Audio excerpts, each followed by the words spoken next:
Central government తీసుకొచ్చినటువంటి ఈ reforms దేశంలోనే ప్రప్రదంగా ఆంధ్రప్రదేశ్ ఈ విషయంలో చాలా ముందుకు తీసుకెళ్ళి ప్రతి ఒక్కరికి చేరే విధంగా ఈ కార్యక్రమాలు ప్రతి చోట నిర్వహించడం జరిగింది.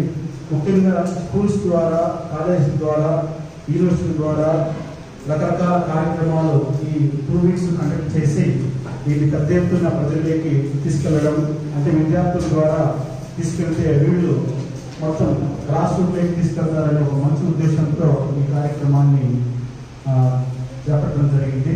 ఇది సక్సెస్ఫుల్గా జరిగిందని నేను భావిస్తున్నాను. ఇందులో స్టూడెంట్స్ చాలా యాక్టివ్గా పార్టిసిపేట్ చేశారు. ప్రతి గెస్ట్ లెక్చర్ కానీ, క్విజ్ కాంపిటీషన్ కానీ, ఎలక్ట్రిసిటీ కాంపిటీషన్ కానీ, group presentation, poster presentation, panel discussion, వీటన్నిటిలో చాలా చురుగ్గా పాల్గొని ఈ విషయం పైన చాలా నాలెడ్జ్ని గెయిన్ చేశారని మొత్తం కామర్స్ డిపార్ట్మెంట్, ఎకనామిక్ డిపార్ట్మెంట్ కూడా నాలెడ్జ్ భావిస్తుంది. ఖచ్చితంగా ఇది మీకు ఈ కొనుగోలు